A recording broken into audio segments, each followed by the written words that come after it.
Yo, welcome to DJ Hustle Podcast. Our special guest today, producer West Coast. Man, this dude has done records for everybody in the industry, and he's knocking things out of the park. West Coast, what's happening, brother? What's good with you, bro? Man, West Coast is in the house. Where you at now? You in Vegas? You in London? Where you at, man? Yeah, no, I'm in sunny Las Vegas. Okay, okay. Yeah. How is hip hop in Vegas? It's different. Okay. It's not like what it was out in California. Mm-hmm. It's got a different texture to it, Right. and the culture is like real different. Okay, okay. You've been a West Coast veteran, and your name was West Coast. I know that means a lot to you. For people who don't understand about West Coast, the producer, Yeah. how did you get inspired to start producing music, and what got you into? I started young. I was while I was still like in school and stuff. Okay. Like I started school age.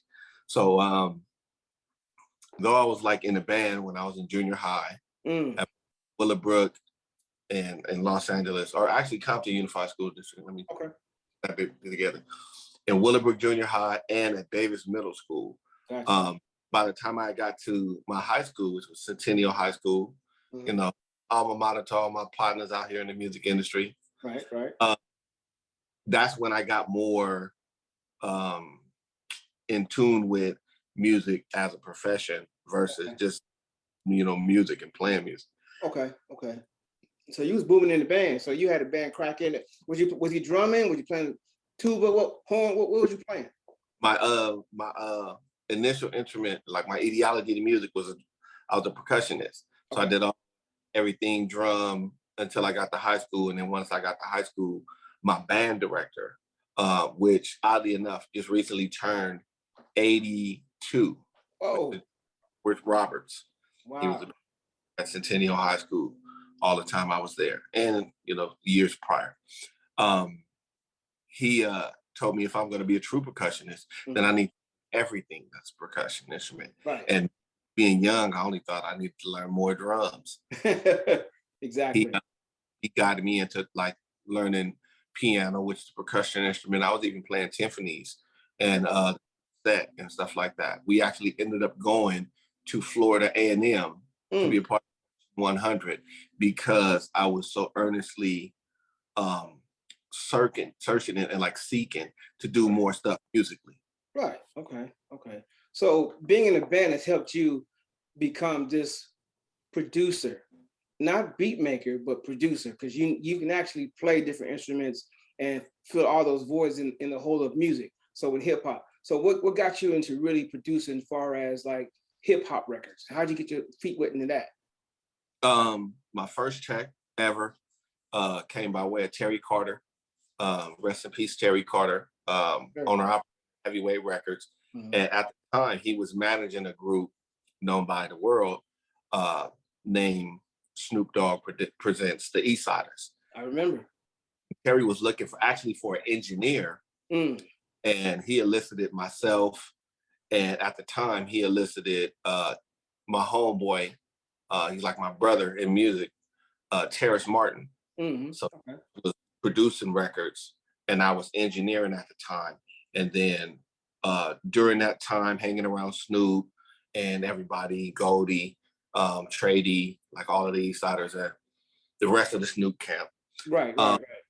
Me and Terrace got real close, and we started to trade secrets. Okay. Because I have a musical background already, even though I was initially elicited as an engineer. Yeah. Me and Terrace got closer together. So I would do more musical stuff that Terrace would teach me, and we would go back and forth, teach Terrace more engineer or like studio stuff. Right. Saying. And even like some of the business stuff, like when it came to producing records for movies and TV shows, getting seen, stuff like that. Man, you've done a lot of stuff for TV. You've done stuff for a lot of movie stuff. I looked up your discography, man, and I was like really impressed. I mean, not just hip hop, not just Snoop, but TV shows, and then still running to this day. You're still doing it. So, what inspires you to keep going through the music? Because I know the music has changed from the late '80s to early '90s. What keeps you inspired to keep going and producing? Honestly, my kids, my kids, both when I was fresh in the music, I had kids, because I'm young. And then like years went by and it wasn't until I was 25, I had my first kid, my little daughter. Okay. And she was an extreme preemie. So just the thought of having to try to take care of a kid that didn't greatest start in that kind of had me like a little frazzled to the point where I was like, if I'm going to do this music thing, music got to pay for everything. Right. So how do more to make sure that music pays for everything? I can't just be a producer of such and such rapper, or just making beats or some stuff like that. I can't just do that. I got to get all the checks. Hey, I'm not mad at you at all. I mean, you're a hell of a lyricist. You're a hell of a writer. You're a hell of a producer. You made some noise, a lot of noise here in LA, and you made a lot of noise across the country too. What made you want to go to Vegas and to just, are you trying to blow that up too, like you did LA? Initially I came to Vegas to like take a break. Oh. Yeah, I was gonna just get away from the music scene. Get you back. But when I got out here, a good friend of mine that used to do a lot of work with a huge promoter named Bobby D. Homeboy Dave Leon, shout out to Dave too, because he owns a conglomerate of production buildings. He found out that I was out here and was like, bro, you got to put a studio in one of my buildings. Yeah. So we got together and figured it all out, and I put a studio in a building of his that I manage. Oh, wow, okay. And then that wasn't enough room for me, so I got like a second building, old building, and put a studio along with a kitchenette and like a shower and a room and everything, so that way it's self-contained. Yeah, that's cool. And I have artists fly out from Universal Music Group predominantly, but also from other entities. Gotcha. I let them license the room or the building for the month. Yeah, that's dope. Do big projects. All of the stuff that I play close to the neck, I deal with it at my smaller, more personal, more private, down there. And actually, it's close to the Strip. Okay. 3 minutes or something like that away from Las Vegas Boulevard. So you keep it moving and grooving then. So you ain't playing around, man. You got two studios in Las Vegas. Who are you working with right now as an artist in Vegas right now? I know you got something on. What you cooking? Yeah, actually, under my label, that's McLean Music Group. I have the Vegas's very own Jameson. And Jameson came to me, oddly enough, on like a fluke. And when he came to me, we started working on a record, and I had him come down to the studio while I had another colleague of mine in the music industry, DJ Rogers Jr. Okay. Was there with me. So we I had him come down and DJ was there. Okay. And we started working on a record called Make This Money, because he was about his life and how he lives his lifestyle, and like what a day in the life is with him. His wife, which is she dances, and then how he has like a little girl and a little boy, but somehow their crazy life kind of works. Yeah. And it's like the moniker for his lifestyle, like how he's centered around it. Okay.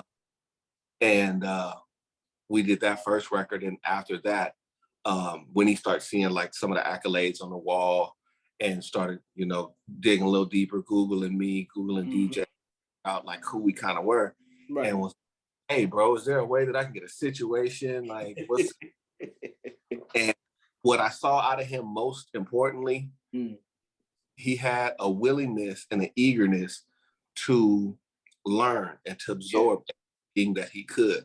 He felt like he had like so much talent, but if he was just to get around the right people that were straightforward with him, that were knowledgeable in this music industry, but also not stingy with none of the knowledge, that were like givers and sharers of the knowledge and etiquette of the music, like just the music side, but also the business side of it as well. Right. He was like a sponge. Mm. So that's my first inclination on like maybe we should do more work together. Yeah. You know, and he's very, very, very hardworking, very, very driven type of individual. Like he wants to do whatever it's going to take to make it all come together. That's you know, up. there is no big me, little you. Even in our times in the studio when we're projects are creating the visuals for some of this stuff, there's never a time where we like butt heads, really, because there's that mutual sense of respect. I respect him in his drive and his heart, and his talent and skill level, and he respects mine. Yeah. So that's like huge. A little bit after that, another well-known name to most homes, 1/3 of the members of the Dove Shack came to me as well and wanted to work on a project aside from the Dove Shack, but somewhat incorporating them, you know. Okay. Wanted to be able to do a solo project, but not just be labeled as a solo artist, so that way he wouldn't negate the group. That makes sense. And I told him when we talked about it back and forth, and then he remembered me a lot in certain circles, especially with Snoop and stuff. Right. He was just more and more verified in the fact that if he was going to work with anybody, he'd prefer for it to be me. Why not? I mean, you are one of the best producers on the West Coast, so why would he not want to work with West Coast producer extraordinaire? Even in his, I made a lot of phone calls on his behalf to get people involved, as well as he did. You know, his album, The Cold Peace Project by C Knight of the Dove Shack, is riddled with seasoned platinum lyricists, all the way down to brand new artists that are newly signed to his label. Okay. As an independent label. So, and there was no big me, little yous or nothing in that situation. So like, you know, that was another reason why I chose to like, you know what, this seems like a good idea. Let's give this a hand. Yeah, you're knocking out of the park, bro. That's what's up. You're knocking Vegas out of the park. You're taking it day by day, artist by artist. I can see you having a whole compound down in Vegas, bro. I see it happening. And I'm gonna tell you something else. You helped me make my dream come true too as a producer. So for me, not a producer. Let's get it right. You're a producer. I make beats. So let's get that straight. You know, we've done albums together. You basically held my hand all the way through. And streets. It was dope, bro. And we're gonna do some more work. And like I said, I'm gonna give you your flowers, roses and carnations now while you around, so we can talk crazy to each other. So it's all good on the gas, man. If anyone out there hasn't noticed who West Coast is, Google West Coast. Straight up. He's a legendary producer. He's in LA all the time. He's in Las Vegas all the time. So if you are from LA and you out in Vegas getting your party on and you want to get into the studio, hit West Coast up. He's on all platforms West Coast. You can catch him on Facebook, you can catch him on Instagram, catch him on Twitter, all that good stuff. West Coast, man. You know, that's how we get in, you know. What else you got going for you, Wes? And Hawaii, you know. Let's not there too, you know. Because even when I left, because I was in Hawaii for like 5 years or so, something about that. Yeah, he was on there for a while. Immediately, I started, like, soon as I got there, like, everybody tapped in with me. So I was working with Fiji, Lagos, CLC, Three Houses Down, Kavini Vital, BT. Well, they like to be called Blessed Every Time now. Yeah. The original group to do the official remix for Bruno Mars, I Want to Be a Millionaire, for Hawaii. Wow. And then obviously, you know, the Voice of the Streets Long Beach, Voice of the Streets Reality, Voice of the Streets Timeless, which is like growing and growing and growing. Like so many people are checking in and listening to it. A lot of people love it. You know what I'm saying? Like, and they really appreciate the differences in the musicality. Like each voice of the street does not sound the same. No, not at all. They each got a vibe, even though that they were created by the same individuals as far as musically wise. But even if you were just to listen to just the music and you didn't listen to none of the lyricists, musically they still sound like 3 separate projects. And they got the funk twist to the G-funk in there, you know what I mean? So on purpose, you know what I mean? So gotta get that. can we get a book out you, man? You gonna write a book, or you gonna write a movie screenplay about yourself? Can we see that in the future? You know what? I thought about that. Me and a good friend of mine, Chico Brown, were in a meeting with Master P, and we were talking the notion of doing a movie. Okay. Where I didn't want to do a biopic, like I'm not that, but doing like a movie that was kind of sort of based around real life experiences. Right. Just want to name it after me. That's it. That'll work. I don't want to say prideful. I'm not that guy. Okay. You know, I'd rather, you know, stand behind the curtains and let everyone else enjoy the spotlight. AKA push you out front, I'm in the back. Is that what you want to call it? You want to call it that? I'll push you out front and I'll be in the back. I'm like, no. Don't you want to be the star? No. That's you. You the star. You know what I'm saying? You and your Dr. Pepper over there. You know, getting it cracking. So when you coming back to LA, man? Cream soda, Dr. Pepper. This is that's a difference. Yeah, we're fancy. That's a big difference. Cream soda is good.